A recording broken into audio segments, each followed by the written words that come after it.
you find that you have all these great intentions when it comes to your goals with your fitness and your health, and you know what you want to do the next day, but then the next day rolls around and you wake up and you just snooze your alarm and go back to sleep? Or you have a rough idea of what you should be eating to get where you want to be or fit the dress that you want to fit, but it's so much easier to order food in or to grab something fast when you're on the go. So in this video, I'm going to address what I believe to be is the most sustainable way to build habits that are going to last you a lifetime. It's not fun to fall in and out of control with your routine. It's not fun to not be where you want to be, whether that's physically or mentally. So keep watching to learn one of the easiest ways to integrate new habits into your daily routine. This is episode 2 of Mind Over Body.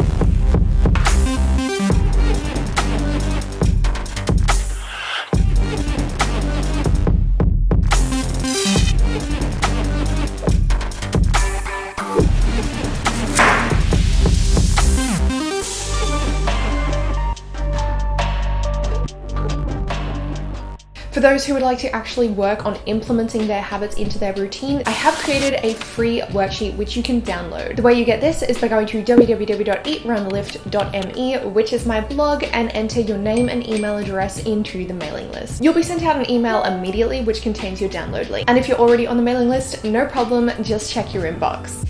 You may have asked yourself this question in one form or another, and it's usually something along the lines of, why is it so difficult to get into a new routine or to stick to the habits that you know you should have?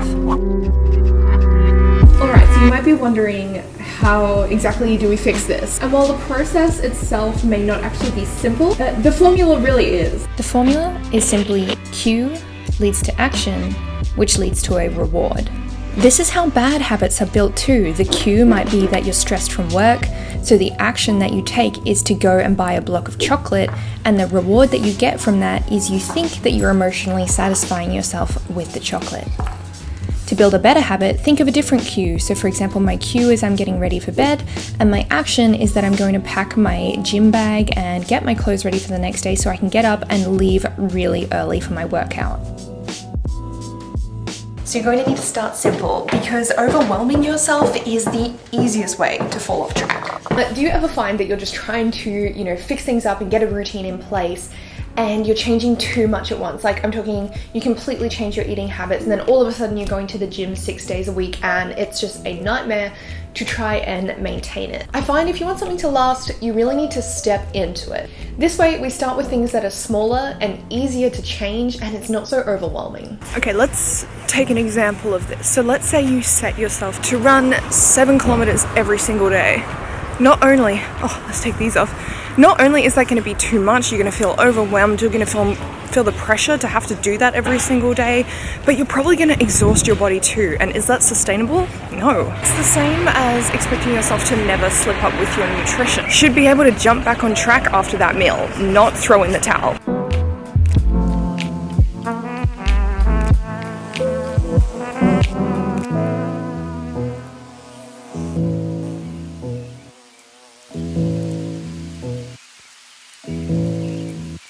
So as far as seeing results go, yes, this method might be a little bit slower because it's not a crash diet and it's not about flogging yourself with your exercise routine. It's about implementing things into your lifestyle that you not only enjoy, but are going to be sustainable over the long term. So if you came to this video expecting like a quick fix, you might want to leave and go and buy your skinny tea. And I feel like a bigger emphasis really needs to be placed on consistency and longevity. Now, a fun way to approach it could be to make like a 30-day challenge for yourself, or you and a friend, or you and someone else. And I've always thought, if I was to do one of these, the loser would have to wear this. Let's go to Mitch's wardrobe. Look at that.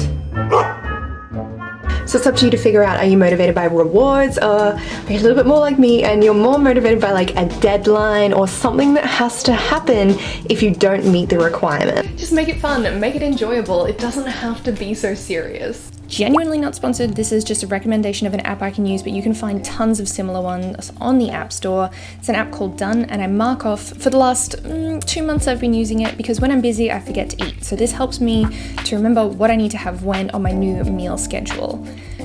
But something like this is a great way to put that practice in daily. A factor that I think you're also going to need to consider is replacing any needs that are lost. So for example, if you were the kind of person who, when they get home from work, their way of decompressing is by sitting down, binging on 3 hours of Netflix and ordering in dinner or ordering in food that is not so good for you. And if that's your way of relaxation, you can't just stop that habit and expect to not go back to it. You need to replace it with something better. And I'm putting that point in, and I know a lot of you might be like, oh, well, that's common sense. And I know it is, but you'd be surprised how many people try to remove a bad habit without replacing it. They just try to remove the thing, and then what do you do to cope? What do you do to fix that need?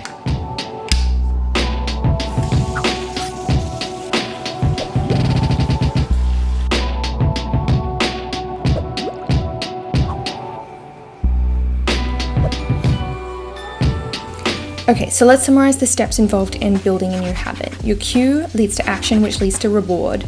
You need to start simple and be consistent with it, and you need to make sure that whatever you're taking away, the need that fulfilled is being replaced by something else. If you want a little bit of extra help to follow this structure, don't forget to download your free worksheet by jumping on the Eat, Run, Lift website and popping your name into my mailing list. I promise I hate spam so much, so I only ever email you when I have something of value for you. I hope you enjoyed this video, and if you want to get a few more tips and you want to see a bit more of my daily grind, jump on over to my Instagram, which is @Rachel Aust. I'll catch you guys in my next upload. Bye!